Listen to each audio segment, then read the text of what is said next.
फापा हमसे ये काम नहीं होगा फापा, इसमें चूहा बिल्ली सांप कीड़ा होगा, हम नहीं काटेंगे इसके अंदर में, हमको काट लेगा फापा।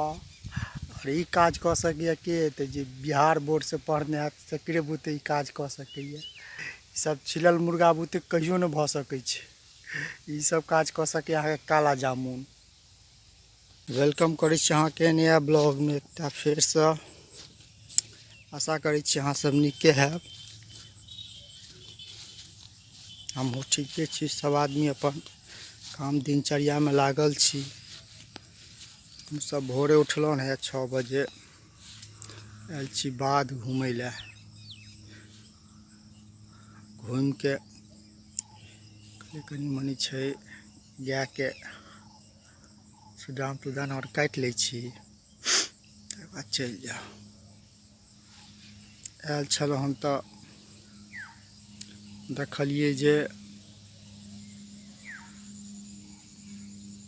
हमरा खेते में 2टा 11,000 के पोल से तार गेल छै। पोल छै गाड़ल खेते पर आड़ पर, तो एगो जमुनी के गाछ रहे। जमुनी के गाछ के शॉर्ट करे छले, कतो लाइन के दिक्कत छले और आंधी तूफान आयल रहे। जामुन के गाछ से नमहर भ गेले, काट देलके। देखाबै छी जे जमुनी गाछ कटल के 11,000 तार देखे छिए गेल है।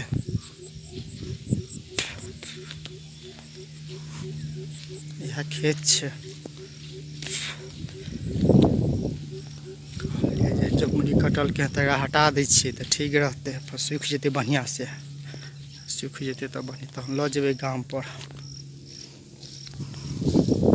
इधर देखै छियै 11,000 तार। यह जमुनी के गाछ छलै, नमहर भऽ गेलै, शॉर्टे छलै, ओहिमे शॉर्ट करै छलै, ओकरा काटि देलकै बिजली विभाग वाला।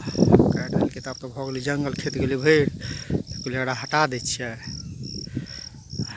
बीच के अपन लऽ के अथी टोइन के छोट छोट कऽ के लऽ के चलि जेबै गाम पर। देखै छियै चलिए भोरे है काट के जे रखने है, देखै छियै पूरा तार में सटल है, पूरा ऊपर डरे लग में जाय नहीं छलिए। ऐसे काट के नीचा गिरल है, पूरा खेत से भरल आड़ पर। कल घीच घीच के दो पर सूख जेते तो ठीक रहते।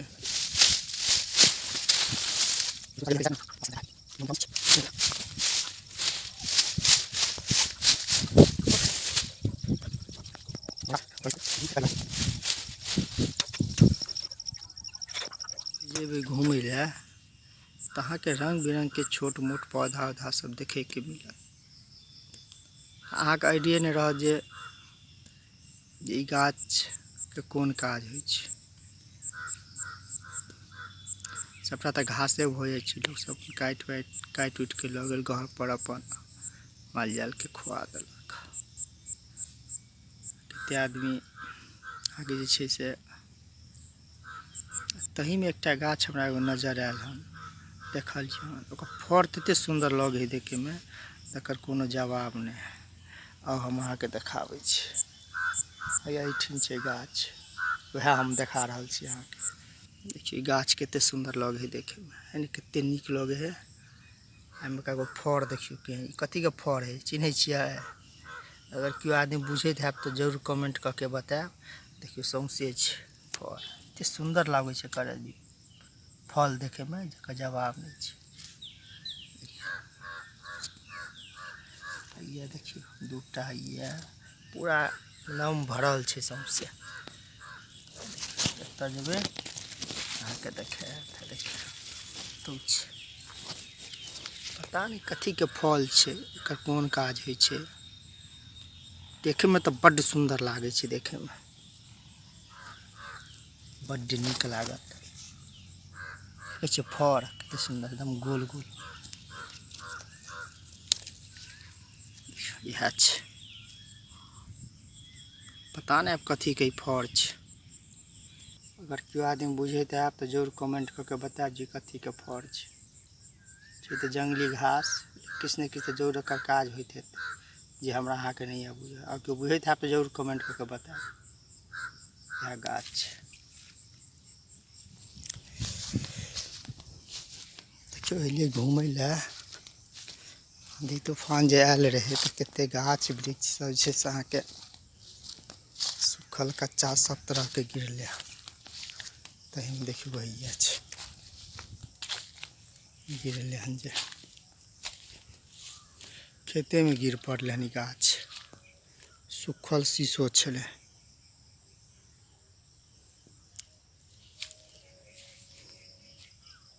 बिहारे तेहन रहे तो की करते। सूखल गाछ के जड़ में तो ताकत नहीं रहे छै।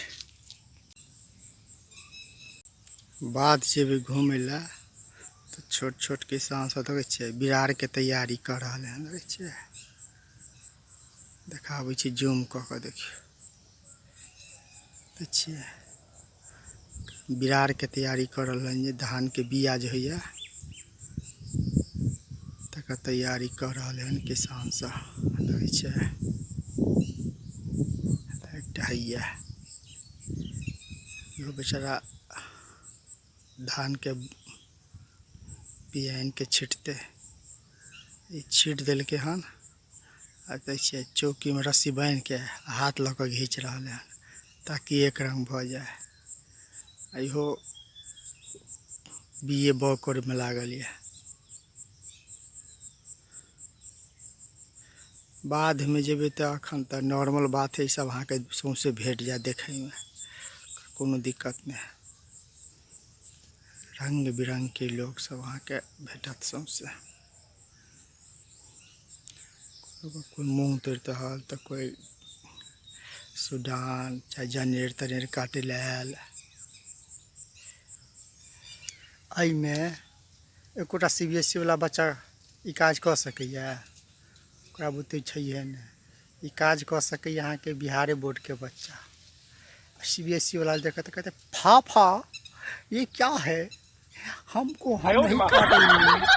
हम नहीं समझते ये क्या है फाफा।